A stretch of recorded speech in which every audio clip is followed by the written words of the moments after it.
ನಮ್ಮ ಜೊತೆ ಮೇಘಾ ಹಾಗೆ ಮಂಜುನಾಥ್ ಇಬ್ರು ಮಾತನಾಡ್ತಾ ಇದ್ರು. ಮೇಡಮ್, ಈ ಮದುವೆಯನ್ನ ರಿಜಿಸ್ಟ್ರೇ ಮಾಡಿಸಿಲ್ಲ, ಅಧಿಕೃತವಾಗಿ ನಮ್ಮ ಮದುವೆಯೇ ಆಗಿಲ್ಲ ಅಂತ ಮಂಜುನಾಥ್ ಅವರು ಆರೋಪವನ್ನ ಮಾಡ್ತಾ ಇದ್ರು. Madam, super sir. ಅದು ಏನು ಗೊತ್ತಾ, ನಮ್ಮದ್ರಲ್ಲಿ ಮದುವೆಯಲ್ಲಿ ಆ್ಯಕ್ಚುಲಿ ಏನಾಯಿತು ಅಂದರೆ ನಂದು ಗೋಲ್ಡ್ 2 ಇಯರಿಂಗ್ಸು ಕಳೆದೋಗ್ಬಿಡ್ತು ಮದುವೆ ಟೈಮಲ್ಲಿ. ಓಕೆನಾ, ಅದು ಯಾರು ಕತ್ಕೊಂಡ್ರೋ ಬಿಟ್ರೋ ನಮಗೆ ಗೊತ್ತಿಲ್ಲ. ಈ ಗಡಿ ಬಿಡಿಯಲ್ಲಿ ಏನಾಯಿತು ಅಂದರೆ ಅದು ರಿಜಿಸ್ಟರಿಗೆ ನಾವು ಆ್ಯಕ್ಚುಲಿ ಹೋಗಿದ್ವಿ. ಬಟ್ ಏನಾಯಿತು ಅಂದರೆ ಅವರು ಮೇಡಮ್ ನೀವು ಇದ್ರ ಟೈಮಿಗೆ ತಕ್ಕಂಗೆ ಅದು ಆಗಿಲ್ಲ, ಸೊ ನೀವು ಇದರಲ್ಲಿ ನಾರ್ಮಲ್ ರಿಜಿಸ್ಟರ್ ಆಫೀಸಲ್ಲಿ ಮಾಡಿಸ್ಕೊಳ್ಳಿ ಅಂತ ಕೇಳಿದ್ಕೆ ನಾನು ಮಂಜು ಕೇಳಿದೆ, ನೋಡಪ್ಪ ಮಂಜು ಅಲ್ಲಿ ಆಗಲಿಲ್ಲ, ಅಟ್ಲೀಸ್ಟ್ ಇಲ್ಲ ನಾ ಮಾಡ್ಸೋಣ ಅಂತ ನಾನು ಕೇಳಿದ್ಕೆ ಅವನೇನು ಹೇಳ್ದ, ಏನಕ್ಕೆ ಬೇಕು ನಮ್ಮ ಅಪ್ಪ ಅಮ್ಮನಿಗೆ ಇಷ್ಟೊಂದು ವರ್ಷದಲ್ಲಿ ಮದುವೆ ಆಗ್ತಿರೋ ಅವ್ರದ್ದೇ ಏನೋ ರಿಜಿಸ್ಟರ್ ಇಲ್ಲ, ಅವ್ರು ಬದುಕ್ತಿಲ್ವಾ, ನಂದು ನಿಂದು ಯಾಕೆ ಅಂದ. ಅಲ್ಲಿ ಬಿಟ್ಟೆ ಸರಿ ಬದುಕಕ್ಕೆ ರಿಜಿಸ್ಟರೇ ಬೇಕಾಗಿಲ್ಲ, 50 ವರ್ಷದಿಂದ ಬದುಕ್ತಿರೋರು ಇದ್ದಾರೆ, ಯಾಕೆ ಬೇರೆ ಅಪ್ಪ ಅಮ್ಮ ಮದುವೆ ಆಗಿರೋರೆಲ್ಲ ರಿಜಿಸ್ಟರ್ ಆಗಿರೋರೆ ಮದುವೆ ಆಗಿರೋದು, ಅದೆಲ್ಲ ಇವಾಗ ಬಂದಿರೋ ಹೊಸ ಕಾನ್ಸೆಪ್ಟ್. ಅದು ಬಿಟ್ಟರೆ ಇದೆಲ್ಲ ಸರ್ ಸುಳ್ಳು ಹೇಳೋದಕ್ಕೆ ನಿಂತ್ಕೊಂಡ ಅಂದರೆ ಬಾಯ್ ಬಿಟ್ಟರೆ ಸುಳ್ಳು ಸರ್. ಅವನು ಎಷ್ಟು ಚೆನ್ನಾಗಿದೆ ಸರ್, ನಮ್ಮ ಅಪ್ಪ ಅಮ್ಮ ತೋರಿಸ್ಲು, ಅವ್ರ ಅಪ್ಪ ಅಮ್ಮ ರಿಜಿಸ್ಟರ್ ಮಾಡ್ಕೊಂಡಿದ್ದಾರೆ, ನಾನು ನಿಮಗೆ ಕೇಳ್ತೀನಿ ಯಾರನ್ನ ಒಬ್ಬರಾಗಿ ತೋರಿಸಿ ಸರ್, ಆಯ್ತು ಇವಾಗ ಬಂದಿರೋದು ಅಷ್ಟೇ. ಅದಕ್ಕೂ ಇವನೇ ಬೇಡ ಅಂದಿದ್ದು, ಮಾಡ್ಸೋದೇ ಬೇಡ ಅಂದ ಸರ್, ಬಿಲ್ಕುಲ್ ಬೇಡ ಅಂದ. ಅದ ಮನೆ ಹತ್ರ ಶಾಂತಿನಗರದಲ್ಲೇ ಇರೋದು, ಬಾರೋ ಅಲ್ಲಿ ಹೋಗ್ಬಿಟ್ಟು ಅಪ್ಲಿಕೇಶನ್ ತಗೊಂಡ್ಬಿಟ್ಟು ಹಾಕೋಣ ಅಂತ ತೋರಿಸಿ ಬನ್ನಿ, ರೆಕಾರ್ಡ್ ಸಮೇತ ತೋರಿಸಿ ಬನ್ನಿ. ಏನೇನಾಗಿದೆ, ಯಾವ ಹುಡುಗ ಹತ್ರ ಫ್ರಾಡ್ ಮಾಡಿದ್ರೆ, ಯಾವ ಹುಡುಗನಿಗೆ ಅಶ್ಲೀಲ ಮೆಸೇಜ್ ಕಳಿಸ್ತಾ ಇದ್ರೆ, ಯಾವ ಹುಡುಗನ ಬೆತ್ತಲೆ ಫೋಟೋ ಕಳಿಸಿರಾ, ಬೆತ್ತಲೆ ಫೋಟೋ ಬೆತ್ತಲೆ ವಿಡಿಯೋ ನನಗೆ ಸಲ ಮಾಡಿಲ್ಲ, ಎಲ್ಲ ರೆಕಾರ್ಡ್ಸ್ ತನಿಖೆ ಆಗುತ್ತೆ. ಮಂಪರು ಪರೀಕ್ಷೆ ಆಗುತ್ತೆ. ಮಂಪರು ಪರೀಕ್ಷೆ ಆದಾಗ ನೀವ್ ಏನ್ ಹೇಳ್ತಾ ಇದೆಯಲ್ಲ, ಇಲ್ಲಿ ಕುತ್ಕೊಂಡ್ರೋ ಜಾಗ ಅಲ್ಲ, ಶ್ರೀಕೃಷ್ಣ ಈಗಲೇ ಬರ್ತಾರೆ. ಈಗ 2 ದಿನದಲ್ಲಿ ಕಾದು ನೋಡೋ ತಂತ್ರ ಮಾಡಿ. ಯಾಕೆಂದ್ರೆ ಇಲ್ಲಿ ಕುತ್ಕೊಂಡು ಇಷ್ಟು ಸುಳ್ಳು ಹೇಳ್ತಾರೆ, ಅದಕ್ಕೆ ಎಷ್ಟು ಧೈರ್ಯ ಇರಬೇಡ. ನಿಮ್ ಹಿನ್ನೆಲೆ ಯಾರು ಹಿಂದೆಗಡೆ ಯಾರು ಇದ್ರು ಬಿಡಲ್ಲ. ಇದಕ್ಕೇನಾಗಿದೆ, ನ್ಯಾಯಾಂಗ ಆಲ್ರೆಡಿ ತನಿಖೆ ಸೀರಿಯಸ್ ಆಗಿ ಮಾಡ್ತಾ ಇದೆ. ನೀವ್ ಹೇಳೋ ಒಂದೊಂದು ಪದನೋ ಆಲ್ರೆಡಿ ಎಲ್ಲ ರೆಕಾರ್ಡ್ ಆಗ್ತಾ ಇದೆ. ಇನ್ನೊಂದು ಏನೇನ್ ಹೇಳ್ತಿರಲ್ಲ, ಇದೆಲ್ಲ ಪ್ರೂವ್ ಮಾಡ್ಲಿಲ್ಲ ಅಂದ್ರೆ ಹೇಳ್ತೀನಿ.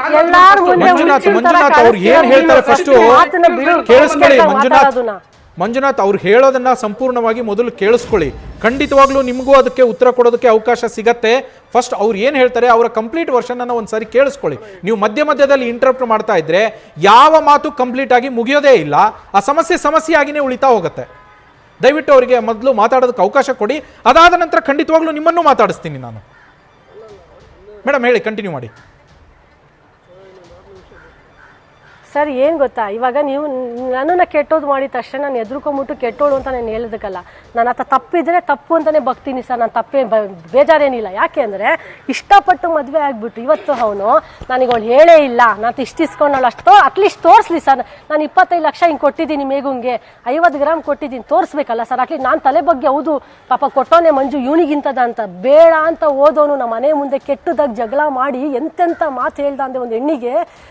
ನಮ್ಮಮ್ಮ ಅವನಿಗೆ ಅನ್ನ ಹಾಕಿ ಅವನಿಗೆ 3 ತಿಂಗಳು ನಾನು ನೋಡ್ಕೊಂಡಿದ್ದೀನಿ. ಟೋಲಿಂದ ಪ್ರತಿಯೊಂದು ಪೆಟ್ರೋಲ್ ಇದನ್ನ ನಮ್ಮ ಮನೆ ಬೆಂಗಳೂರಲ್ಲಿ ಇರೋ ಮನೆಯಲ್ಲಿ 3 ತಿಂಗಳು ಅವನ್ನ ನೋಡ್ಕೊಂಡಿದ್ದೀನಿ. ಅವ್ನು ನನಗೆ ಹೇಳ್ತಾವೆ ನಾನೆಲ್ಲ ನೋಡ್ಕೊಂಡಿದ್ದೀನಿ ಅಂತ.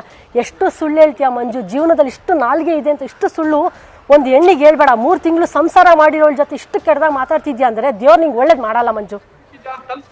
ಎಲ್ಲ ಇವಾಗ ಈಗ ಬರ್ತಾ ಇದೆ, ಎಲ್ಲರೂ ಬರ್ತಾ ಇದಾರೆ, ಬಂದು ನಿನ್ ಮುಖ ಬಯಲ್ ಮಾಡ್ತಾರೆ. ನಿಮ್ದು ನಿಮ್ ತಾಯಿ ಇದು ನಿಮ್ ತಂದೆ ಏನೇನ್ ಮಾಡ್ತಾ ಇದೀರಲ್ಲ ಹಗರಣಗಳು ಒಂದೊಂದೇ ಬಯಲ್ಗೆ ಬನ್ನಿ. ನಿಮ್ ನ್ಯಾಯಾಂಗ ಕುತ್ಕೊಂಡು ಆಮೇಲೆ ಗೊತ್ತಾಗುತ್ತೆ. ಸರ್ಟಿಫಿಕೇಟ್ ಎತ್ಕೊಂಡ್ ಬನ್ನಿ. ಫಸ್ಟ್ ನೀವು ಓದಿರ್ತಕ್ಕಂಥ ಡಾಕ್ಯುಮೆಂಟ್ ದಯವಿಟ್ಟು ತಗೊಂಡ್ಬನ್ನಿ. ಮಾತಾಡಪ್ಪ, ಎಲ್ಲೋ ನಿಂತ್ಕೊಂಡು ಸುಳ್ಳು ಯಾಕಪ್ಪ ಮಾತಾಡ್ತೀಯ? ನಾನು ಹಿಂಗೆ ಕೇಳೋದು, ನೀನು ಕರೆಕ್ಟ್ ಆಗೇ ಇದೆಯಾ? ಸರಿ ಬಾ ತಗೋಬ ಡಾಕ್ಯುಮೆಂಟ್ಸ್. ಯಾಕೆ ನೀನು ಎಲ್ಲೋ ಕುತ್ಕೊಂಡ್ಬಿಟ್ಟು ಯಾರೋ ಹೇಳ್ಕೊಡ್ತಾನೆ ಅಂತ ಹೇಳ್ಬಿಟ್ಟು ಅವ್ನು ಹೇಳ್ದಂಗೆಲ್ಲ ನೀನ್ ಮಾತಾಡ್ತೀಯ, ಅದು ತಪ್ಪಲ್ವಾ? ಡಾಕ್ಯುಮೆಂಟ್ಸ್ ತನಿಖೆಗೆ ಯಾರು ಆಪಲ್ ಫೋನ್ ಎಲ್ಲ ಚಿಕ್ಕಬಳ್ಳಾಪುರದವ್ರಿಗೆ ಗೊತ್ತು ಯಾವ ತರ ಅಂತ. ಮೇಡಮ್, ಈಗ ಇನ್ನೊಂದು ಮೇಡಮ್, ಮಂಜುನಾಥ್ ಅವರು ನಿಮ್ಮ ವಿರುದ್ಧ ಇನ್ನೊಂದು ಆರೋಪವನ್ನು ಕೂಡ ಮಾಡ್ತಾ ಇದ್ರು. ನಿಮ್ಮ ಎಜುಕೇಶನ್ನೇ ಫೇಕ್ ಸರ್ಟಿಫಿಕೇಟ್ಗಳಿಂದ ಇರೋದು, ನೀವು ಬರೀ ಓದಿರೋದು SSLC ಅಂತ ಅವರು ಆರೋಪವನ್ನ ಮಾಡ್ತಾ ಇದ್ರು. ಮೇಡಮ್ ಪಾಪ ಅವನಿಗೆ ಗೊತ್ತೇ ಇಲ್ಲ ಸರ್. ನಂದು ಡಾಕ್ಯುಮೆಂಟ್ಸ್ ನಾನು ಕಳಿಸ್ತೀನಿ ನೋಡಿ ಸರ್, ಯಾವ್ದನ್ನ ಫೇಕ್ ಅಂತಿದ್ರೆ ನಾನು ತಲೆ ಬಗ್ಸ್ತೀನಿ ಸರ್. ನಾನು ಅವನೇ LLB ಮಾಡಲಿಲ್ಲಂಗೆ ನಾನು LLB ಲಾಯರ್ ಅಂತ ಹೇಳ್ಕೊಂಡು ಓಡಾಡೋ ಅವನೇ ಸುಳ್ಗಾರ. ನನಗೆ ಹೇಳ್ತಾವನೆ ನಾನು ಮಾಡಿರೋದೇ BCA. ಅಟ್ಲೀಸ್ಟ್ ನನಗೆ ಅಷ್ಟೇ ಖುಷಿ ಇದೆ. ಇವನು 3-4 ಗ್ರಾಜುಯೇಷನ್ ಮಾಡಿದ್ದೀನಿ ಅಂತ ತೋರಿಸ್ಕೊಂಡು ಎಲ್ಲ ಫೇಕ್ ಅವನವು, ನಂದಲ್ಲ. ಅದು ಅವ್ನು ಫಸ್ಟ್ ಯೋಚನೆ ಮಾಡಬೇಕು. ಒಬ್ಬ ಹೆಣ್ಣಿಗೆ ಹೇಳ್ತಿರ್ಬೇಕಾದ್ರೆ ಆಯ್ತು ಇಷ್ಟೊಂದೆಲ್ಲ ಹೇಳ್ತಿದ್ಯಲ್ಲ, ಇಷ್ಟೆಲ್ಲ ಗೊತ್ತಿದ ಮೇಲೆ ನೀನು ಹೆಂಗೆ ಮದುವೆ ಆದೆ? ನಾನು ಇನ್ನೂ ಕೇಳೋದು, ಒಪ್ಪನ ಕೇಳ್ತೀನಿ, ಹೆಂಗೆ ಮದುವೆ ಆದೆ? ಹಾಗಾದ್ರೆ ನಾನು ಫ್ರಾಡ್ ಮಾಡ್ದ, ನೀನ್ ಫ್ರಾಡ್ ಮಾಡ್ದ? ಅವರು ಕೇಳಿ ಮೇಡಮ್, ಅವರು ಏನ್ ಹೇಳ್ತಾ ಇದ್ರು, ನನಗೆ ಈ ಎಲ್ಲಾ ವಿಚಾರಗಳನ್ನು ಮುಚ್ಚಿಟ್ಟೆ ಅವ್ರು ಆಗಿದ್ದು, ಅವರು ಬೇರೆ ಟೀಮಲ್ಲಿ ಇದ್ರು, ಅಲ್ಲಿಂದ ನನ್ನ ಟೀಮಿಗೆ ವರ್ಗಾವಣೆ ಆಗಿ ಟ್ರಾನ್ಸ್ಫರ್ ಆಗಿ ನನ್ನ ಟೀಮಿಗೆ ಬಂದಿದ್ದವರು ಅಂತ ಅವ್ರು ಹೇಳ್ತಾ ಇದ್ರು. ನನಗೆ ಇದೆಲ್ಲ ದಾಖಲೆಗಳು ಗೊತ್ತಾಗಿದ್ದೆ ಆಮೇಲೆ ಅಂತ ಅವ್ರು ಹೇಳಿದ್ರು. ನೋಡಿ ಇದು ಫೋಟೋ ತೋರಿಸ್ತಿದ್ದೀನಲ್ಲ, ಇದು ನಾನು ಕೊಟ್ಟಿರೋ ಉಂಗ್ರ ಅಣ್ಣವ್ರಿಗೆ, ಮಂಜು ಅಣ್ಣವ್ರಿಗೆ ನಾನು ಕೊಟ್ಟಿರೋ ಒಂದು ಉಂಗ್ರ. ನೆಕ್ಸ್ಟ್ ತಾಳಿ ತೋರಿಸ್ತೀನಿ, ಇದು ಅರ್ಶಿನ ಶಾಸ್ತ್ರದಲ್ಲಿ ಕೂತಿರೋದು. ಇರಪ್ಪ ಮಂಜು, ಇರೋ ಖುಷಿಯಾಗಿರೋ, ಮಾತಾಡೋಣ ತಾಳೋ. ಓಕೆ, ನಾನು ಅಷ್ಟೊಂದು ಕೂಗಾಡೋತಿ ನೀನ್ ಬರಲ್ಲ ಕಣೋ. ಆಯ್ತು ಮಂಜು ಅವರೇ ಕೂಲ್ ಆಯ್ತು. ಇದು ನಂದೆ ಸರ, ಡಾಲರ್, ಉಂಗ್ರ ಅವನಿಂದ ಏನು ಇಲ್ಲ. ನೋಡಿ ಮುಂಚೆ ನಮ್ಮ ಹತ್ರ ಎಲ್ಲ ಕಲೆಕ್ಟ್ ಮಾಡಿದೀವಿ. ನೀನ್ ಎಷ್ಟು ಸುಳ್ಳು, ನೀನ್ ಹಿಂದೆಗಡೆ ಯಾರಿದ್ದಾರೆ ಅಂತ ತಾಳಿ ಚೈನು ಇದನ್ನು ಕೂಡ ಅವ್ರ ಅಪ್ಪ ಅಮ್ಮ ಮತ್ತೆ ಅವ್ರ ಮನೆಯಲ್ಲಿ ಇಸ್ಕೊಂಡ. ನಾನು ಇದನ್ನ ನಮ್ಮನೆಗೆ ಇರ್ಲಿ ಚಿಕ್ಕಬಳ್ಳಾಪುರದ ಹಾಕೋಣಕ್ಕೆ ಅಂತ ಹಾಕಿರೋದು. ಇವತ್ತಿನವರೆಗೂ ಅದು ವಾಪಸ್ ಕೊಡ್ಲಿಲ್ಲ. ಇದೆಷ್ಟು ಗೊತ್ತಾ, 45 ಗ್ರಾಮ್. ಇದು ಅವ್ರ ಮನೇಲೆ ಇಟ್ಕೊಂಡವನು. ನೋಡಿ ಜನಗಳ ಯಾರಾದ್ರೂ ಈ ತರ ಕಳಿಸ್ತಾರ ಮೆಸೇಜಸ್ ಯಾರನ್ನ ಹುಡುಗನಿಗೆ ಸ್ಪರ್ಮ್ಸ್ ಈಗ ಯಾರು ಕಳಿಸ್ತಿರೋದು? ದಾಖಲೆ ಸಮೇತ ಕೊಡ್ತೀವಿ. ಹುಡುಗಿಗೆ ಮಾತು ನಿಂತ್ಕೊಂಡ್ರೆ 1000 ಮಾತು ಬರುತ್ತೆ, ಬಟ್ ನಿಯತ್ತಾಗ ಒಂದು ಮಾತಾಡಷ್ಟೇ. ಖುಷಿಯಿಂದ ಮದ್ವೆ ಆಗ್ಬಿಟ್ಟಪ್ಪ, ನನ್ನ ಜೊತೆ ಸಂಸಾರ ಮಾಡ್ದ ಪಾಪ. ಫಸ್ಟ್ ನೈಟ್ ಹಿಂಗೆ ಬೇಕು, ರೂಮೇ ಬೇಕು, 15,000 ರೂಪಾಯಿ ಬೆಡ್ ಬೇಕು ಪಾಪ ಅಲ್ವಾ? ಇವಾಗ ನಿನಗೆ ಎಂತಿ ಕಳ್ಳಿ ಅವಳು ದುಡ್ಡು ಕಿತ್ಕೊಂತಾಳೆ ಅಂತ. ಯಾಕೆ ನೀನ್ ಗುಡುಗ್ ಬರ್ತಾ ಇದೆ ಅಂತಲ್ಲ, ರೆಡಿ ಆಗು, ನಾನು ನಿಂಗೆ ಆನ್ಸರ್ ಕೊಟ್ಟೆ ಕೊಡ್ತೀನಿ. ಇಷ್ಟು ದಿನ ಪಾಪ ಬೇಡ ನನ್ ಗಂಡ ಅಂತ ಸುಮ್ಮನೆ, ಬಟ್ ನೀನು ಇಷ್ಟು ಆದ್ಮೇಲೆ ನಾನು ಆನ್ಸರ್ ಕೊಡ್ಲಿಲ್ಲ ಅಂದ್ರೆ ಜಗತ್ತಿಗೆ ನಿನ್ಮೇಲೆ ಆನ್ಸರ್ ಕೊಡ್ತೀನಿ. ಅದೇನು ಕಾನೂನು ಪ್ರಕಾರ ಇದನ್ನೆಲ್ಲ ಕೋರ್ಟಲ್ಲಿ ಅಂತ ನಾನು ಕೊಡ್ತೀನಿ, ನೀನು ಕೊಡ್ತೀನಿ, ಬಾ ಆನ್ಸರ್ ಕೊಡು. ಇವತ್ತೇ ಓಪನ್ ಚಾಲೆಂಜ್ ಆಗ್ತಾ ಇದ್ದೀನಿ, ಒಬ್ಬ ಹೆಣ್ಣಾಗಿ ನಾನು ಹೇಳ್ತಾ ಇದ್ದೀನಿ. ರೆಡಿ ಆಗು ಮಂಜುನಾಥ್ ಅವರೇ. 10 ದಿನ ಮಾತಾಡೋದ್ರಲ್ಲಿ ಇದ್ರೆ ಆಗ ನೀನು ಒಪ್ಪಿಗೆ ಮಾಡ್ತೀನಿ. ಏನಿಲ್ಲ, ಸರ್ಟಿಫಿಕೇಟ್ ದಯವಿಟ್ಟು ಈಗಲೇ ತಗೊಂಡು ಒಂದು 10 ನಿಮಿಷ ಏನಾದ್ರು ಸರ್ಟಿಫಿಕೇಟ್ ಮಂಜುನಾಥ್ ಅವರೇ, ಜನರ ಮುಂದೆ ಅಲ್ಲೇ ಬಿಚ್ಚಿಡ್ತೀನಿ, ಬೇರೆ ಯಾವ್ದು ಬೇಡ. ಮಂಜುನಾಥ್ ಅವರೇ ಮಂಜುನಾಥ್ ಅವರೇ ಒಂದೇ ನಿಮಿಷ ನನ್ನ ಮಾತನ್ನ ಕೇಳಿಸ್ಕೊಳ್ಳಿ. ಅವ್ರು ಏನು ಫೋಟೋಗಳನ್ನ ತೋರಿಸ್ತಾ ಇದ್ರು, ನಿಮಗೆ ಕೊಟ್ಟಂತಹ ಉಂಗುರ, ಚೈನು, ನಿಮ್ಮ ಮದುವೆಯ ಫೋಟೋ ಅದನ್ನ ತೋರಿಸ್ತಾ ಇದ್ರು. ದಯವಿಟ್ಟು ನೀವು ಕೇಳಿ ಮಂಜುನಾಥ್, ಫಸ್ಟ್ ನನ್ನ ಮಾತನ್ನ ಕೇಳಿಸ್ಕೊಳ್ಳಿ ದಯವಿಟ್ಟು. ಒಂದು ನಿಮಿಷ ನನ್ನ ಮಾತನ್ನ ಕೇಳಿಸ್ಕೊಳ್ಳಿ. ನೀವು ಕೆಲವು ಖಾಸಗಿ ವಿಡಿಯೋಗಳನ್ನ ಪ್ರದರ್ಶನ ಮಾಡ್ತಾ ಇದ್ರಿ, ದಯವಿಟ್ಟು ಆ ತರ ಆನ್ ಸ್ಕ್ರೀನ್ ನಲ್ಲಿ ದಯವಿಟ್ಟು ಪ್ರದರ್ಶನ ಮಾಡಬೇಡಿ. ದಯವಿಟ್ಟು ಮಂಜುನಾಥ್ ಅವರೇ. ಮೇಡಮ್, ಇನ್ನೊಂದು ಪ್ರಶ್ನೆ ಮೇಡಮ್, ಇಲ್ಲಿ ನಿಮ್ಮ ವಿರುದ್ಧ ಇನ್ನೊಂದು ಆರೋಪವನ್ನ ಅವರು ಮಾಡ್ತಾ ಇದ್ರು. ಅಶ್ಲೀಲ ವಿಡಿಯೋಗಳನ್ನ ನೀವು ಅವರಿಗೆ ಕಳಿಸ್ತಾ ಇದ್ರಿ ಅಂತೇಳಿ ಒಂದು ಆರೋಪ. ಎರಡನೇದು, ನೀವು ಅವ್ರು ಏನು ಬೆತ್ತಲೆಯಾಗಿ ಓಡಾಡ್ತಾ ಇದ್ರು, ಮನೆಯಲ್ಲಿ ಮುಜುಗರ ಉಂಟು ಮಾಡ್ತಾ ಇದ್ರು ಅಂತೇಳಿ ಏನು ಹೇಳ್ತಾ ಇದ್ರಿ, ಅದು ಅವರು ಮನೆಯಲ್ಲಿ ಅವರಿದ್ದಾವಾಗ ನೀವು ಕದ್ದು ಮುಚ್ಚಿ ಬಾತ್ರೂಮ್ ನಲ್ಲಿ ಇದ್ದಂತಹ ಫೋಟೋಗಳನ್ನ ನೀವು ವಿಡಿಯೋಗಳನ್ನ ಮಾಡಿದೀರಾ ಅಂತ ಅವ್ರು ಆರೋಪ ಮಾಡ್ತಾ ಇದ್ರು ಮೇಡಮ್. ಸರ್ ಬರ್ಲಿ ಸರ್, ಖುಷಿಯಾಗಿ ಆನ್ಸರ್ ಕೊಡೋಣ ಸರ್. ಅವನು ಯಾವತ್ತು ಹೇಳ್ಬೇಕಾರೆ ಪ್ರೂಫ್ ಇಟ್ಕೊಂಡು ಮಾತಾಡ್ಬೇಕು. ಇವಾಗ ನಾನು FIR ಕೊಡ್ಬೇಕಾರೆ ನಾನು ಪ್ರೂಫ್ ತೋರಿಸ್ತೆ ಸರ್, ನೋಡಿ ಸರ್ ಈ ತರ ಎಲ್ಲ ಮಾಡ್ದ, ಇಷ್ಟು ಜನದ ಮುಂದೆ ಮನೆ ಮುಂದೆ ಸರ್. ಇವಾಗ 3 ತಿಂಗಳು ಸಂಸಾರ ಮಾಡ್ಬಿಟ್ಟು ಮನೆ ಮುಂದೆ ಬಂದ್ಬಿಟ್ಟು ಕೆಟ್ಟದಾಗ ಹೇಳ್ದ, ಏನಂತ ತಲೆ ಹಿಡುಕರು ನನ್ನ ಹತ್ರ ದುಡ್ಡು ಕಿತ್ಕೊಂಡು. ಎಲ್ಲಿದೆ ಸರ್ ದುಡ್ಡು ಕಿತ್ಕೊಳಕ್ಕೆ? 10 ರೂಪಾಯಿ ತೆಗಿಯೋಕ್ಕೆ ಸಾಯ್ತಾನೆ. ಅವ್ರ ಮನೆಯಲ್ಲಿ ಅವ್ರ ಅಪ್ಪ ಅಮ್ಮಗೆ ಒಂದು ಮಾತ್ರೆ ಕೊಡಿಸ್ಬೇಕಾದ್ರೆ ಒಂದು ದೊಡ್ಡ ಜಗಳ ಮಾಡೋನು ನನಗೆ 25 ಲಕ್ಷ ಕೊಟ್ಬಿಟ್ಟು ನೋಡ್ಕೊಂತಾನೆ ಅವನು. ಸರ್ ಅವ್ನ ಅಕೌಂಟಲ್ಲಿ ಇಟ್ಕೊಂಡಿತಾನೆ, ಇವತ್ತು ತೆಗಿಸೋನು ಅವ್ನ ಅಕೌಂಟಲ್ಲಿ 20 ಲಕ್ಷ ಹಂಗೆ ಇಟ್ಕೊಂತಾನೆ. ಬಟ್ ಆದರೆ ಅವ್ನು ಯಾವತ್ತು ಯಾರಿಗೂ ಖರ್ಚು ಮಾಡಲ್ಲ ಅವನು. ನಾನೇ ಹೇಳ್ತಿಲ್ಲ, ನಾನು ದುಡಿಯೋ 60,000 ರೂಪಾಯಲ್ಲಿ 3 ತಿಂಗಳು ಅವನ್ನ ನೋಡ್ಕೊಂಡಿದ್ದೀನಿ, ಅದು ನಿಯತ್ತೇ ಇಲ್ಲ ಅವನಿಗೆ. ಇವತ್ತು ಹೇಳ್ತಾನೆ ಎಲ್ಲರೂ ಗೊತ್ತಿಲ್ಲದೆ ಮುಚ್ಚಿಕ್ಕಿ ಮಾಡ್ತಾಳೆ ಅಂತ. ಸುಳ್ಳು ಜಾಸ್ತಿ ದಿನ ಇರಲ್ಲ. ಅವ್ನು ಅನ್ಕೊಂಡಿದ್ದಾನೆ ಅಷ್ಟೇ, ಎಲ್ಲ ನಾನೇ ಅಂತ ಆನ್ಸರ್ ಬರುತ್ತೆ. ತಾಳು, ನೀನು ಹೇಳ್ತಿದ್ದೆಲ್ಲ ಕೋರ್ಟ್ ಕಟ್ಟೆಯಲ್ಲೇ ಮಾತಾಡೋಣ. ಆನ್ಸರ್ ನಾನು ರೆಡಿ ಇದ್ದೀನಿ ಮಂಜು, ಬಾ ಮಂಜು. ಮೇಡಮ್, ಅವರು ಇನ್ನೊಂದು ಆರೋಪ ಕೂಡ ನಿಮ್ಮ ಮೇಲೆ ಮಾಡ್ತಾ ಇದ್ದಿದ್ದು ಏನು ಅಂದ್ರೆ, ಜೊತೆ ಸೇರ್ಕೊಂಡ್ಬಿಟ್ಟು ಮೇಡಮ್ ಅಲ್ಲ ಅವ್ರು ಇನ್ನೊಂದು ಆರೋಪ ಏನ್ ಮಾಡ್ತಾ ಇದ್ರು ಅಂದ್ರೆ, ನೀವು ಆಲ್ರೆಡಿ 2 ಡಿವೋರ್ಸ್ ಆಗಿ ಇವ್ರನ್ನ 3ನೇ ಮದುವೆ ಆಗಿದ್ರಿ, ಇವಾಗ ಮತ್ತೆ ಬೇರೆಯವ್ರ ಜೊತೆಗೆ ಯಾರ ಜೊತೆಗೋ ಮದುವೆ ಆಗಬೇಕು ಅನ್ನೋ ಉದ್ದೇಶದಿಂದ ಅಥವಾ ಬೇರೆಯವ್ರ ಜೊತೆಗೆ ನಿಮಗೆ ಪ್ರೀತಿ ಆಗಿದೆ ಅನ್ನೋ ಕಾರಣಕ್ಕೋಸ್ಕರ ನೀವು ಈ ರೀತಿ ಆರೋಪಗಳನ್ನ ಮಾಡ್ತಾ ಇದ್ದೀರಾ ಅಂತ ಅವರು ಮತ್ತೊಂದು ಆರೋಪವನ್ನ ನಿಮ್ಮ ಮೇಲೆ ಮಾಡಿದ್ರು. ಅಸಹ್ಯ ಅವನು ಅಂತ ಹೇಳೋದಕ್ಕೆ ಅಸಹ್ಯ ಆಗ್ಬೇಕು ಅವನಿಗೆ.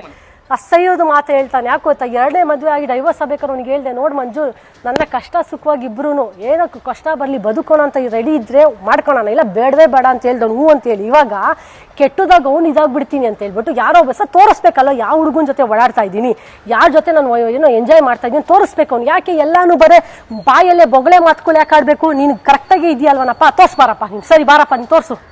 ಎಲ್ಲೋಗ್ಬಿಟ್ಟಿದ್ದೆ ಇಷ್ಟು ದಿನ? ನಿಮ್ಮ ಮನೆಯಿಂದ ಹೋಗ್ಬೇಕಾರೆ ನನಗೆ ಜಾಯಿಂಟ್ ಮಾಡ್ರಿ ಅಂತ ಫೋನ್ ಮಾಡಿಸೋತಿದ್ದವನು ಮನೆಗೆ ಬಂದ್ಬಿಟ್ಟು 5 ಲಕ್ಷ ಬಿಸಾಕ್ತೀನಿ, ನೀನು ಕೊಟ್ಟಿರೋ ಕೇಸ್ ತಗೋ ಅಂತ ಹೇಳೋನು. ಎಲ್ಲೋಗ್ಬಿಟ್ಟೆ ನೀನು? ಯಾಕೆ ಬರ್ತೋಗಿದ್ಯಾ? ತೋರಿಸ್ಲೋ ನಮ್ಮದು CC ಕ್ಯಾಮ್ರಾದಲ್ಲಿ ನೀ ಬಂದೋಗಿರೋದು ಹೊಸ ಮನೆಗೆ. ನಿಯತ್ತಿಲ್ದಂಗೆ ಮಾತಾಡೋದನ್ನ ಸ್ವಲ್ಪ ಸ್ಟಾಪ್ ಮಾಡು. ಒಂದು ಎಂತಿ ಅನ್ನೋದು ಒಂದು ಮನಸ್ಸಲ್ಲಿ ಇಲ್ವಲ್ಲೋ ನಿನಗೆ? ಇಷ್ಟು ಕೆಟ್ಟದ ಜೀವನ ಬದುಕೋ ಬದಲು ನೀನು ಎಂಥ ಜೀವನ ಮಾಡ್ತಿದ್ಯಾ? ಎಲ್ಲ ಕಡೆ ಹೇಳ್ತೀಯ ನನ್ಗೆ ಹಾಗೆ ಹಿಂಗೆ ಅಂತ. ಒಂದು ತೋರ್ಸು ಬಾ, ಎದುರು ಬಂದು ನಿಂತು ತಾಂಬ. ಮನುಷ್ಯಾಗ್ತಿ ಇರಬೇಕು ಒಬ್ಬ ಮನುಷ್ಯಂಗೆ. ಇಲ್ಲೇನು ದೊಡ್ಡದಾಗಿದೆ ಫಸ್ಟ್ ಆಫ್ ಆಲ್ ನೀನೆಲ್ಲ ಕ್ರಿಯೇಟ್ ಮಾಡ್ತಾ ಇರೋದು. ಹೇಳ್ದೆ ತಾನೆ ಸ್ಟೇಷನಲ್ಲಿ ಕೂತ್ ಮಾತಾಡಿ ಮುಗಿಸೋಣ ಅದಕ್ಕೆ ನೀನೇನು ಮಾಡಿದೆ, ಹೋಗಿ ನಾನು ಫೋಟೋಸ್ಗಳೆಲ್ಲ ಪಬ್ಲಿಕ್ ಬಿಟ್ಟೆ. ಯಾವ ಥರ ಎಲ್ಲರೂ ನೋಡ್ಕೊಂಡು ಎಂಜಾಯ್ ಮಾಡಲಿ ಅಂತ ಹೇಳ್ಬಿಟ್ಟು ನಾನು ಫೋಟೋಸ್ಗಳನ್ನೆಲ್ಲ ತೊಗೊಂಡೋಗಿ ತೋರಿಸಿದ್ಯಾ. ಇದು ಮಾಡೋದು ಸರಿ? ಇನ್ನೊಬ್ಬ ಗಂಡನಾಗಿ ನೀನು ಎಂತಿ ಫೋಟೋಸ್ನ ತಗೊಂಡೋಗಿ ತೋರಿಸಿ ಪಬ್ಲಿಕಲ್ಲಿ ಬಿಡೋದು ನಿನಗೆ ಎಂಜಾಯ್ಮೆಂಟು ಅಲ್ವಾ? ಮೇಡಮ್, ನೀವು ದೇವಸ್ಥಾನದಲ್ಲಿ ಹಾರ ಬದಲಾಯಿಸಿಕೊಂಡು ಮದುವೆ ಆದ್ರಿ, ಆದ್ರೆ ರಿಜಿಸ್ಟ್ರೇ ಆಗಿಲ್ಲ ಅಂತ ಹೇಳ್ತಾ ಇದ್ರು. ಎಲ್ಲಿ ಮದುವೆ ಆಗಿದ್ದು? ಯಾಕೆ ರಿಜಿಸ್ಟರ್ ಆಗ್ಲಿಲ್ಲ?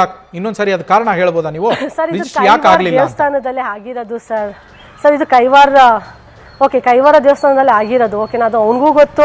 ಅವನು ಪಾಪ ಅವ್ರ ಅಪ್ಪ ಅಮ್ಮನೇ ಹೋಗಿ ಮಾತಾಡ್ಕೊಂಡು ಬಂದಿದ್ದು ಫಸ್ಟ್. ಅದಾದ್ಮೇಲೆ ನಾವು ಹೋಗ್ಬಿಟ್ಟು ಕೇಳ್ಕೊಂಡ್ ಬಂದ್ವಿ ಎಷ್ಟೆಷ್ಟಾಗುತ್ತೆ ಏನು ಅಂತ ಎಲ್ಲ. ಸರ್ ನಾನು ನಿಮಗೆ ಕೇಳೋದು, ರಿಜಿಸ್ಟರ್ ಮ್ಯಾರೇಜೇ ಇಂಪಾರ್ಟೆಂಟ್. ಅಂದರೆ 3 ತಿಂಗಳು ನೀನು ಏನಕ್ಕೆ ನನ್ನ ಜೊತೆ ಸಂಸಾರ ಮಾಡಿದೆ? ನಾನು ನಿಮ್ಗೆ ಕೇಳೋದು, ನಮ್ಮ ಅಪ್ಪ ಅಮ್ಮನೂ ರಿಜಿಸ್ಟರ್ ಆಗಿಲ್ಲ, ಅವ್ರ ಅಪ್ಪ ಅಮ್ಮನೂ ರಿಜಿಸ್ಟರ್ ಆಗಿಲ್ಲ. ಎಷ್ಟೊಂದು ಜನ ಬದುಕ್ತಿಲ್ವ ಹಂಗಾರೆ? ಎಲ್ಲರೂ ಸಂಸಾರ ಮಾಡ್ತಾ ಇಲ್ವಾ? ರಿಜಿಸ್ಟರ್ ಆಗಿರೋದೇ ಮದುವೆನಾ? ಆಯಿತು, ಹಂಗಾರೆ 3 ತಿಂಗಳು ಸಂಸಾರ ಏನಕ್ಕಪ್ಪ ಮಾಡಿದೆ ನೀನು ನನ್ನ ಜೊತೆ? ರಿಜಿಸ್ಟರ್ ಆಗಿಲ್ಲ, ಸರಿ ಗುರುವೆ ಆಯಿತು, ಹೆಂಗೆ ಸಂಸಾರ ಮಾಡಿದೆ ನೀನು ನನ್ನ ಜೊತೆ ಹೇಳು? ನನಗೆ ಆ ಥರ ಸೆಕ್ಸ್ ಬೇಕು, ಈ ಥರ ಸೆಕ್ಸ್ ಬೇಕು, ನಂಗೆ ಆ ಥರ ಎಂಜಾಯ್ ಮಾಡಬೇಕು, ನನ್ನ ಫ್ರೆಂಡ್ಸ್ ಹಂಗೆ ಮಾಡ್ತಾರೆ, ಅವ್ರ ಹೆಂಡತಿಗಳು ಮಾಡ್ತಾರೆ, ನೀನು ಹಂಗೆ ಮಾಡಲ್ವ ಅಂತ ಹೇಳ್ದವನು ಎಲ್ಲೋಯ್ತು ಇವತ್ತಿಗೆ? ಎಲ್ಲೋಯ್ತಪ್ಪ? ಆನ್ಸರ್ ಕೊಡಿ ಇವತ್ತು. ಒಬ್ಬರು ಬಗ್ಗೆ ಕೆಟ್ಟದಾಗ ಮಾತಾಡೋದು ದೊಡ್ಡದಲ್ಲ. ಫಸ್ಟ್ ನಾನು ಸರಿಗಿದ್ದೀನಿ ಅಂತ ನೋಡ್ಕೊಂಡು ಮಾತಾಡು ಫಸ್ಟು. ನೀನು ಎಲ್ಲರಿಗೂ ಕೆಟ್ಟದ್ದು ಮಾಡ್ಕೊಂಡು ಬರ್ತಾ ಇದೆಯಾ. ನಿನ್ನಿಂದ ಬೇರೆ ಹುಡುಗರಿಗಾಗಲಿ ಬೇರೆ ಹೆಣ್ಮಕ್ಳಿಗೆ ಎಷ್ಟು ಎಫೆಕ್ಟ್ ಆಗ್ತಿದೆ ಅಂತ ಅರ್ಥ ಮಾಡ್ಕೊ ನೀನು. ನಾನು ಕೆಟ್ಟೋಳು ಆಮೇಲೆ ನನ್ನ ಯಾಕಾಗೂ ನೀನು ಮದುವೆ ಮಾಡ್ಕೊಂಡೆ? ನೀನು ಅಷ್ಟು ಕೆಟ್ಟೋಳಲ್ವಾ ನಾನು? ಇವಾಗ ನೀನು ಅಷ್ಟು ದುಡ್ಡು ಕಿತ್ಕೊಂಡಿದ್ದೀನಿ, 2 ಮದುವೆ ಮುಚ್ಚಿಗೆ ಮದುವೆ ಮಾಡ್ಕೊಂಡಿದ್ದೀನಿ. ಏನಕ್ಕೆ ಮದುವೆ ಅದೇ ನೀನು? ನಾನು ಹಂಗಾರೆ ಸುಖಕ್ಕೋಸ್ಕರನಾ? ಹಂಗಾರೆ ನೀನು ಅದನ್ನೇ ಮಾಡ್ತಿರೋದು ಸುಖಕ್ಕೋಸ್ಕರ. ಎಷ್ಟು ಬರುತ್ತೋ ಅವ್ರ ಹತ್ರ ಕಿತ್ಕೊಂಡು ಹೋಗೋಣ ಅನ್ನೋ ಪ್ಲಾನಲ್ಲೇ ನೀನು ಮದುವೆ ಆಗಿರೋದು ನನಗೆ ಅರ್ಥ ಆಯ್ತು. ಅವರು ಇಲ್ಲಿ ಇನ್ನೊಂದು ಆರೋಪವನ್ನು ಮಾಡ್ತಾ ಇದ್ದಾರೆ ಬರ್ದಿಕ್ಕೋ. ಮಂಜುನಾಥ್ ಇನ್ನೊಂದು ಆರೋಪವನ್ನ ಕೂಡ ಮಾಡ್ತಾ ಇದ್ದಾರೆ. ನೀವು ಹಾರ ಬದಲಿಸ್ಕೊಂಡಿದ್ದೇನೆ, ನನ್ನ ಗಂಡ ಅಂತ ದೂರು ಕೊಡ್ಬೇಕು ಅವ್ರ ವಿರುದ್ಧ ಅನ್ನೋ ಕಾರಣಕ್ಕೇನೆ ನೀವು ಹಾರ ಬದಲಿಸ್ಕೊಂಡ್ರಿ ಅಂತ ಅವ್ರು ಆರೋಪ ಮಾಡ್ತಾ ಇರೋದು. ಅಸಹ್ಯ ಅಲ್ವಾ ಸರ್ ಮಾತಾಡೋದಕ್ಕೆ? ಫಸ್ಟ್ ನೈಟ್ ರೂಮ್ ಬೇಕು ಅಂತ ರೆಡಿ ಮಾಡಿಸ್ಕೊಂಡು ಹಂಗೆ ಇರಬೇಕು ಅಂತ ಮಾಡಿಸ್ಕೊಂಡ, ನನಗೆ ಇಂಥದ್ದೇ ಬೆಡ್ ಬೇಕು ಅಂತ ಮಾಡಿಸ್ಕೊಂಡ, ಅವನ್ನೆಲ್ಲ ಬಿಟ್ಬಿಟ್ಟ ಆರನೇ ಬದಲಾಯಿಸಿ. ಏನು ಸರ್ ಅಸಹ್ಯದ ಮಾತುಗಳು? ನಾವು ಅಸಹ್ಯ 3 ತಿಂಗಳು ಎಂಜಾಯ್ ಮಾಡ್ಕೊಂಡು ಓಡಾಡ್ಕೊಂಡಿದ್ದ ನಮ್ಮ ಮನೆ ಹತ್ರ, ವಿಲ್ಸನ್ ಗಾರ್ಡನ್ ಮನೆ ಹತ್ರ. ಇದೆಲ್ಲ ಎಲ್ಲೋಗ್ಬಿಡ್ತ ಸರ್ ಅವನಿಗೆ? ಜನಕ್ಕೆ ಹೇಳ್ಬೇಕು ಸುಳ್ಳು, ಈ ಲೆವೆಲಿಗೆ ಹೇಳೋಷ್ಟು ಸುಳ್ಳುಗಾರ ಆಗಬೇಡ ಸೈನಾ. ನೀನು 3 ತಿಂಗಳು ಓಡಾಡ್ತಿದ್ದು ನಿಮ್ಮ ಚಿಕ್ಕಬಳ್ಳಾಪುರದಲ್ಲೂ ಗೊತ್ತು ಜನಕ್ಕೆ, ನಮ್ಮ ಮನೇಲೂ ಗೊತ್ತು, ಸಿರಾಗೂ ಬಂದಿದ್ಯಾ, ಎಲ್ಲರಿಗೂ ಗೊತ್ತು. ಅದು ಹೆಂಗೆ ನೀನು ಮದುವೆನೆಲ್ಲ ಅಂತ ಹೇಳ್ತಿದ್ಯಾ? ನಾನು ಹಿಂಗೆ ಕೇಳೋದು? ಹೇಳಪ್ಪ ನೀನು ಮದುವೆನೆಲ್ಲ ಹೆಂಗಪ್ಪ 3 ತಿಂಗಳು ಯಾರ ಜೊತೆ ಸಂಸಾರ ಮಾಡ್ದಪ್ಪ ಹಂಗಾರೆ? ಆನ್ಸರ್ ಕೊಡಿದಕ್ಕೆ. ಅವರು ಸದ್ಯ ಸಂಪರ್ಕದಲ್ಲಿಲ್ಲ, ಮತ್ತೆ ಅವ್ರಿಗೆ ಟ್ರೈ ಮಾಡ್ತಾ ಇದೀವಿ. ಅವರನ್ನು ಈ ಪ್ರಶ್ನೆ ಖಂಡಿತವಾಗಿ ಅವರನ್ನು ಕೂಡ ಕೇಳ್ತೀವಿ. ಜೊತೆಗೆ ಹಾರ ಬದಲಾಯಿಸ್ಕೊಳ್ತಾ ಇದ್ದಂಗೆನೆ ಕ್ವಶನ್ಸ್ ಕೇಳಿದ ತಕ್ಷಣ ಎದುರ್ಕೊಂಡು ಅವ್ನು ಇದು ಮಾತಾಡ್ಬಿಡ್ತಾನ ಅವನು. ಇಲ್ಲ ನಾವು ಮತ್ತೆ ಟ್ರೈ ಮಾಡ್ತಾ ಇದೀವಿ ಅವ್ರಿಗೆ. ಮೇಡಮ್, ಹಾರ ಬದಲಿಸ್ಕೊಳ್ತಾ ಇದ್ದಂತೆನೆ ಅವ್ರು ನಿಮಗೆ 12 ಲಕ್ಷ ರೂಪಾಯಿ ಕೊಟ್ಟು ಮನೆಯನ್ನ ಲೀಸ್ಗೆ ತಗೊಂಡೆ ಅವರಿಗೋಸ್ಕರ ಅಂತಾನೆ ಹೇಳ್ತಾ ಇದ್ದಾರೆ. ವಾರೆ ವಾ, ಸೂಪರ್ ಆಗಿ ಹೇಳಿದಾನೆ ನೋಡಿ. ಹೆಂಗೆ ಅಂದ್ರೆ ನಮ್ಮ ಮನೆಗೆ ಬಂದು ಮನೇಲಿ ಜಗಳ ಇದು ಡಿಸೆಂಬರ್ 10ಕ್ಕೆ ನಾವು ಹಾಲು ಉಕ್ಸ್ಬೇಕಿತ್ತು. ಆ ಹಾಲು ಉಕ್ಕಿಸ್ಬೇಕಾರೆ ಜಗಳಕ್ಕೆ ಬಂದಿದ್ದು ವಿಚಾರನೇ ಇದು. ನೀವು ಆಗ್ತಿರೋ ಲೀಸ್ ಅಮೌಂಟು ನನ್ನ ಹೆಸ್ರಿಗೆ ಬರೀಬೇಕು. ನಮ್ಮಮ್ಮ ಕೇಳ್ತಾರೆ, ನಾನು ಏನಕ್ಕೆ ಬರಿಬೇಕಪ್ಪ? ಇದು ನಾವು ದುಡ್ದಿಕೊಂಡಿರೋ ದುಡ್ಡಲ್ಲಿ ನಾವು ಹೋಗ್ತಿರೋ ದುಡ್ಡಿಗೆ ನೀನು ಅಳಿಯೋನದು ನನಗೆಲ್ಲ ಕೇಳಬಾರ್ದು. ನಾನು ಇವಾಗ ಸತ್ತೋದ ಮೇಲೆ ಆದಮೇಲೆ ಮೇಗುಂಗು ನಿನಗೆ ಅಂತ ಇರುತ್ತೆ ಅಂತ. ನಂದು ನನ್ನ ಲೈಫ್ ಇನ್ಶೂರೆನ್ಸ್, ಟರ್ಮ್ ಇನ್ಶೂರೆನ್ಸ್ ಇತ್ತು 1 ಕೋಟಿದು. ಇವನೇನು ಮಾಡ್ದ, ಅದನ್ನು ನೀನು ನನ್ನ ಹೆಸರಲ್ಲಿ ಮಾಡಬೇಕು, ನೀನು ಅದು ನನ್ನ ಹೆಸರಲ್ಲಿ ಮಾಡಬೇಕು ಅಂತಲೇ ಜಗಳ ಸ್ಟಾರ್ಟ್ ಮಾಡ್ದ. ಮತ್ತು LIC ಇದೊಂದು ಬಾಂಡ್ ಇತ್ತು, ಅದನ್ನು ಕೂಡ ನೀನು ನನ್ನ ಹೆಸರಲ್ಲಿ ಮಾಡ್ಬೇಕು. ಅದು ಹೆಂಗೆ ಸರ್ ಮಾಡ್ತಾರೆ? ಫಸ್ಟ್ ಆಫ್ ಆಲ್ ಅವ್ನು ಯಾರು ಇನ್ನೂ 3 ತಿಂಗಳು ಮದುವೆ ಆಗಿರೋನು ಆಲ್ರೆಡಿ ಏನೋ ನನ್ನ ಲೈಫ್ ಇನ್ಶೂರೆನ್ಸಿಗೆ ನನ್ನ ಹೆಸರು ಬರೀ, ಲೀಸ್ಡ್ ಅಮೌಂಟು ನನ್ನ ಹೆಸರು ಬರೀ ಅಂತ ಕೇಳೋದಕ್ಕೂ ನೀನು ನಾಚಿಕೆ ಆಗಲ್ವಾ? ಹಂಗಾರೆ ನೀನು ಹಂಗಾರೆ ದುಡ್ಡು ಕಿತ್ಕೊಳ್ಳೋಕ್ಕೋಸ್ಕರ ಅಂತಲೇ ನನ್ನ ಮದುವೆ ಆಗಿರೋದು ಸರ್. ಇಲ್ಲಿ ನನಗೆ ಇವಾಗ ಅರ್ಥ ಆಗ್ತಿದ್ದು, ದುಡ್ಡು ಕಿತ್ಕೊಂಡು ಅವಳ ಹತ್ತಿರ ಬಂಗಾರ ಕಿತ್ಕೋಬೇಕು ಅಂತ ಒಂದು ಪ್ಲಾನ್ ಮಾಡಿರೋದೆಲ್ಲ. ಓಕೆ ಮೇಡಮ್, ಇನ್ನೊಂದು ಅವರು ಅವನು ಯಾವ 1 ರೂಪಾಯಿ ನಮಗೆ ಕೊಟ್ಟಿಲ್ಲ ಸರ್. ಓಕೆ, ಈಗ ಏನು ಅವ್ರದ್ದು ಸ್ಕ್ರೀನ್ ಶಾಟ್ ಹೇಳಿ ಮೇಡಮ್.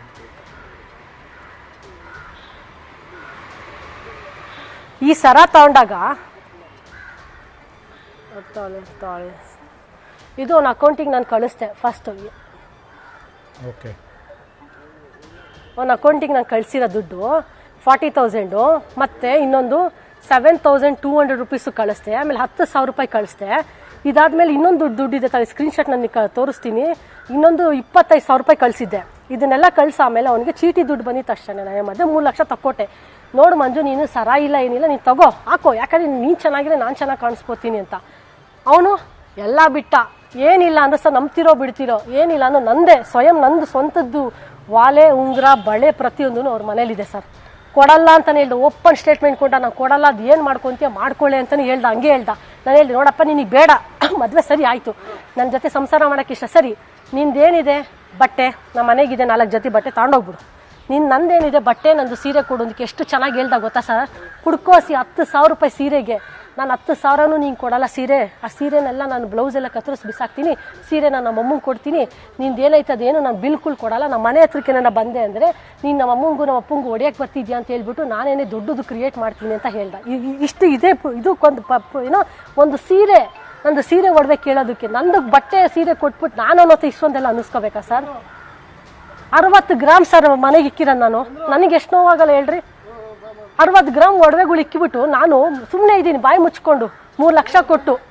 ನಿಮ್ಮ ಒಡವೆಗಳು ಈಗಲೂ ಅವ್ರ ಮನೆಯಲ್ಲೇ ಇದಾವೆ, ಇಸ್ಕೊಂಬಿಟ್ಟು ಆರಾಮಾಗವನೆ ಸರ್. ಒಂದು ಕೊಡಲ್ಲ ಅಂತವನೆ ಸರ್. ನನ್ನ ಡಾಕ್ಯುಮೆಂಟ್ಸ್ ತಗೊಂಡೋಗೋನು ಸರ್, ನನ್ನ BCA ಡಾಕ್ಯುಮೆಂಟ್ಸು 10th ಸರ್ಟಿಫಿಕೇಟ್ ಎಲ್ಲ ತಗೊಂಡೋಗಿ ಇಟ್ಕೊಂಡವನೆ, ಪೆನ್ ಡ್ರೈವಲ್ಲಿ ಹಾಕಿರೋ ಹಾರ್ಡ್ ಡಿಸ್ಕ್ ಎತ್ಕೊಂಡು ಹೋಗೋನು ಸರ್. ಮನೆಯಿಂದ ಜಗಳ ಮಾಡ್ಕೊಂಡು ಹೋಗ್ಬೇಕಾದ್ರೆ ಎಷ್ಟು ಕೆಟ್ಟು ಮನಸ್ಸಿದೆ ನೋಡಿ ಸರ್. ನಾನು ಇವಾಗ ಕಂಪ್ನಿಯಲ್ಲಿ ಹಾಕೊಟ್ಟವನೆ, ಅವಳದು ಕಂಪ್ನಿಯಲ್ಲಿ ಹಾಕೊಟ್ಟವನೆ, ಅವಳದು ಫೇಕ್ ಡಾಕ್ಯುಮೆಂಟ್ ಹೇಳ್ಬಿಟ್ಟು ನನ್ನ ಜಾಬಿಗೆ ಏಟ್ ಆಗಲಿ ಅಂತಾನೆ ಹೋಗ್ಬಿಟ್ಟು ಹಾಕೊಟ್ಟವನೆ. ಬಟ್ ನಾನು ಅದಕ್ಕೆ ಆನ್ಸರ್ ಕೊಟ್ಟೆ ಅವ್ರಿಗೆ, ನಾನೇನು ಸುಳ್ಳು ಹೇಳಿಲ್ಲ ಅವ್ರಿಗೆ. ಹೇಳಿ ನೋಡಿ ನಂದು ಡಾಕ್ಯುಮೆಂಟ್ಸ್ ಇಷ್ಟು ಈ ಥರ ಇದೆ, ಬಟ್ ನನಗೆ ಟೈಮ್ ಕೊಡಬೇಕು. ಯಾಕೆ ಅಂತಾನೆ ಇವ್ನು ಈ ಥರ ಡಾಕ್ಯುಮೆಂಟ್ಸ್ ಎಲ್ಲ ಎತ್ಕೊಂಡು ಹೋಗಿ ಅವ್ನ ಮನೇಲಿ ಇಕ್ಕೊಂಡ, ನಾನು ತಗೊಬಂದು ಕೊಡಕ್ಕೆ ನನ್ನ ಹತ್ರ ಇಲ್ಲ. ಅವ್ನು ಎತ್ಕೊಂಡೋಗಿ ಮನೆಗೆ ಇಕ್ಕೊಂಬಿಟ್ಟು ಹೆಂಗೆ ಸರ್ ಅವ್ನು ನನಗೆ ಈ ಥರ ಹೇಳ್ತಾನೆ? ಅದು ನಾನು ಇವಾಗ ನಾನು ಸ್ಟೇಷನಲ್ಲಿ ಕಂಪ್ಲೇಂಟ್ ಕೊಡ್ತೀನಿ, ಅವ್ರ ಮನೆಗೆ ನಾನು ಇವಾಗ ಏನು ಅವ್ರ ಮನೆಗೂ ಕೂಡ ಸ್ಟೇಷನ್ ಪೊಲೀಸಿಂದನೇ ತಗೊಂಡೋಗ್ತೀನಿ ಸರ್. ನಂದು ಒಡವೆ, ನನ್ನ ಬಟ್ಟೆ, ನಂದು ಡಾಕ್ಯುಮೆಂಟ್ಸ್ ಎಲ್ಲ ಅವ್ನು ಕೊಡಬೇಕು ಸರ್.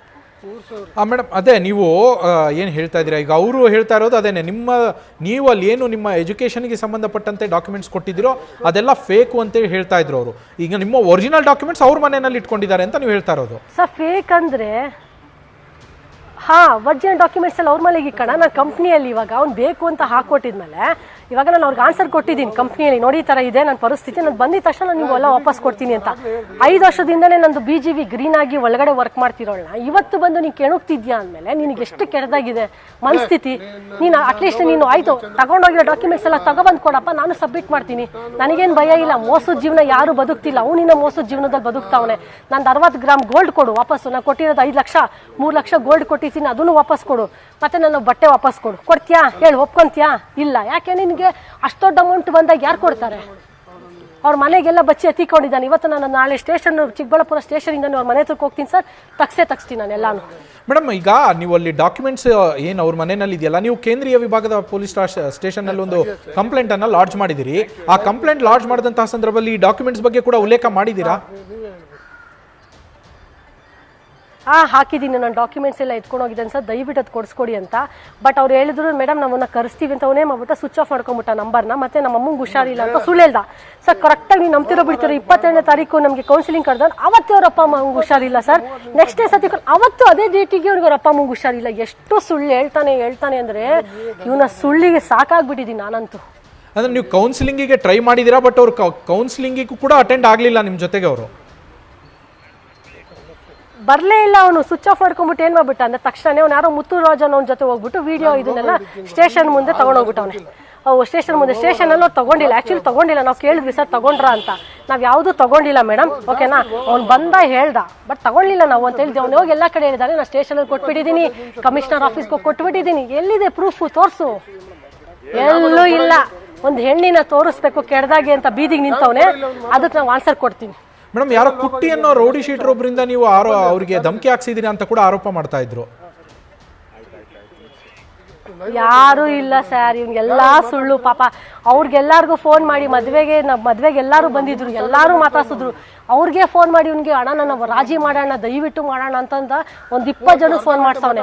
ಅವ್ರು ಹೇಳಿದ್ರು ಸ್ಟೇಷನ್ಗೆ ಹೋದ ಕೂತು ಮಾತಾಡಿ ಮುಗಿಸ್ಕೊ ಮಂಜು, ಯಾಕಂದ್ರೆ ನಮ್ಗೆ ಇವೆಲ್ಲ ಬೇಡ, ಅದು ಬೇಡ. ಇವಾಗ ನಿಂದು ಒಳ್ದು ಸಂಸಾರದ ವಿಚಾರ ನಮಗ್ ಬೇಡ ಅಂದ್ರೆ ಇವತ್ತು ಅವ್ರ ಬಗ್ಗೆನೇ ಕೆಡ್ದಾಗ ಹೇಳ್ತಾವ್. ಎಷ್ಟು ಚೆನ್ನಾಗಿ ಹೇಳ್ತಾವ್ ನೋಡ್ರಿ ಎಲ್ಲಾರು, ಒಬ್ಬೊಬ್ರದ್ದು ಹೆಸರು ಎತ್ಕೊಂಡು. ಅದೇ ಜಗಳ ಮಾಡ್ಕೊಂಡು ಹೋದಾಗ ಎಲ್ಲಾರ ಹೆಸರು ಬರ್ಲೇ ಇಲ್ಲ ಪಾಪ. ಇವತ್ತು ಬೇಕಿತ್ತ ನಿಂಗೆ ಅವ್ರ ಹೆಸರೆಲ್ಲ? ಈ ಕುಟ್ಟಿ ಅನ್ನೋರು ಯಾರು ಮೇಡಮ್ ಇವರು? ಸರ್ ಅವ್ನು ನಮ್ಮ ಅಣ್ಣ ಸರ್, ಅವನು ಓಕೆನಾ. ಹಣ್ಣು ಸರ್ ಮನೆ ಏನಾಯ್ತು ಗೊತ್ತಾ, ಹಣ್ಣು ಸಮೇತ ಅವ್ನು ಏನು ಹೇಳ್ದ ಅಂದ್ರೆ ಅವಳ ಅಣ್ಣನ ಜೊತೆನೂ ಮಲ್ಕೊಂತಾಳೆ, ತಮ್ಮನ ಜೊತೆನೂ ಮಲ್ಕೊಂತಾಳೆ. ಹೇಳೋದ ಮಾತುಗಳು, ಒಬ್ಬ ಗಂಡಸಾಗಿ ಒಬ್ಬ ಗಂಡುನಾಗಿ ನೀನು ಅಣ್ಣ ತಮ್ಮನ ಜೊತೆ ಮಲ್ಕೊಂತೀಯ ಅಂತ ಹೇಳ್ತೀಯ ಅಂತ ಅಷ್ಟು ಕೆಟ್ಟು ಮನಸ್ಸಿದೆಯಲ್ಲ ಸರ್ ಅವನಿಗೆ. ಸಂಬಂಧಕ್ಕೆ ಬೆಲೆ ಇಲ್ಲ. ಮೇಡಮ್ ಕಡೆಯದಾಗಿ ಏನು ಹೇಳ್ತೀರಾ ಈ ಪ್ರಕರಣದಲ್ಲಿ? ನಿಮ್ಮ ಹಾಗೂ ಮಂಜುನಾಥ್ ಅವರ ನಡುವೆ ಏನು ಇವಾಗ ನಡೀತಾ ಇದೆ, ಈ ಪ್ರಕರಣದಲ್ಲಿ ನಿಮ್ಮ ಡಿಮ್ಯಾಂಡ್ ಏನು ಕಡೆಯದಾಗಿ?